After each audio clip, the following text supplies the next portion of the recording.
नमस्कार साथियों, आज की वीडियो में हम जानेंगे कि किस प्रकार आप सभी अक्रिय गैसों को याद रखेंगे एक छोटे से ट्रिक के साथ।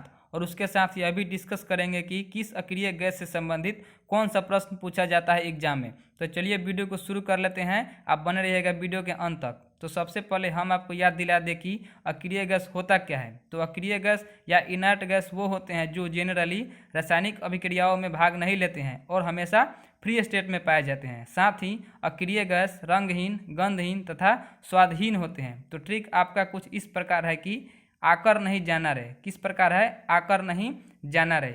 यदि हम इस ट्रिक को एक्सप्लेन करें तो आ से हो जाएगा आर्गन। तो आर्गन से संबंधित आपको एक बात याद रखनी है कि अक्रिय गैसों में आर्गन आपका सबसे ज़्यादा वायुमंडल में पाया जाता है। तो प्रश्न आपसे कुछ इस प्रकार पूछे जाएंगे कि वायुमंडल में सबसे ज़्यादा पाए जाने वाला अक्रिय गैस कौन है। वहाँ पर आपको 4 ऑप्शंस मिलेंगे, आपको आर्गन वाला ऑप्शन चूज करना होगा।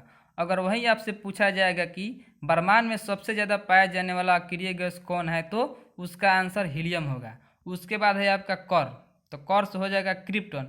और क्रिप्टन से संबंधित भी आपको एक बात याद रखनी है कि क्रिप्टन का उपयोग उच्च गति की फोटोग्राफी यानी हाई स्पीड फोटोग्राफी के लिए इस्तेमाल की जाती है। तो यदि आपसे पूछा जाएगा कि किस गैस का उपयोग उच्च गति की फोटोग्राफी के लिए इस्तेमाल की जाती है, तो आपको याद रखना है कि क्रिप्टन गैस को उच्च गति की फोटोग्राफी के लिए इस्तेमाल की जाती है। ठीक है। उसके बाद है नहीं। तो नहीं में न से हो जाएगा नियोन। तो नियोन से आपको एक बात याद रखनी है कि नियोन विज्ञापन बोर्ड में उपयोग होता है। आप कभी गए होंगे सैमसंग या ओप्पो मोबाइल के शोरूम में, तो वहाँ आपने एक चमकता हुआ रेक्टेंगुलर बॉक्स जरूर देखा होगा जिस पर मोबाइल का इमेज बना रहता है। तो इसलिए चमकता है कि उसमें नियोन गैस भरा रहता है। तो यदि आपसे पूछा जाएगा कि विज्ञापन बोर्ड में किस गैस का उपयोग होता है, तो उसका आंसर होगा नियोन। उसके बाद है ही। तो ही से हो जाएगा हीलियम। तो हीलियम से आपको 2 बात याद रखनी है। सबसे पहला कि हीलियम सबसे हल्का अक्रिय गैस है। तो यदि आपसे पूछा जाएगा कि सबसे हल्का अक्रिय गैस कौन सा है, तो उसका आंसर होगा हीलियम।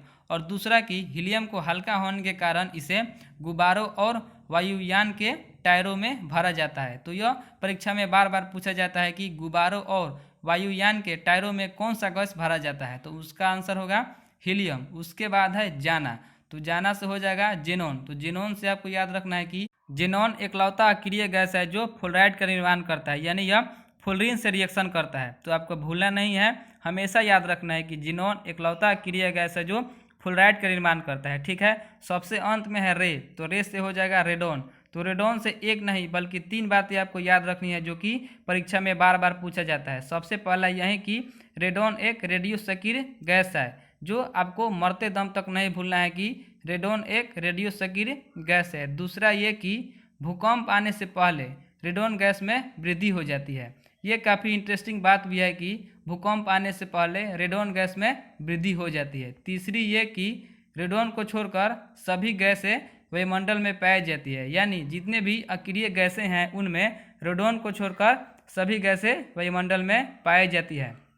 उसके बाद अक्रिय गैसों को आवर्त सारणी में स्थान को लेकर एक प्रश्न पूछा जाता है, जो कि आपको हमेशा याद रखना है कि सभी अक्रिय गैसों को 18वां समूह में रखा गया है, जिसे शून्य वर्ग भी कहा जाता है। आगे हम बात करेंगे अक्रिय गैसों के अन्य नामों के बारे में, जिसे देखकर आपको कंफ्यूज नहीं होना है, जो कि है उत्कृष्ट गैस, नोबेल गैस, दुर्लभ गैस। एक चीज़ और जो कम पूछा जाता है वो ये कि अक्रिय गैसों का खोज का श्रेय किन किन वैज्ञानिकों को जाता है। तो यह जाता है लोकेयर, रैले और रैमजे को। तो बस आज का टॉपिक कुछ इस तरह से आपका समाप्त हुआ। तो दोस्तों, हमें ऐसा लग रहा है कि यह वीडियो आपके आने वाली परीक्षा की तैयारी में थोड़ी मदद जरूर करेगी। तो अगर आपको भी ऐसा लग रहा है तो वीडियो को कर दीजिए लाइक एंड शेयर, और नए लोग चैनल को सब्सक्राइब कर थोड़ा सपोर्ट भी कर दीजिए।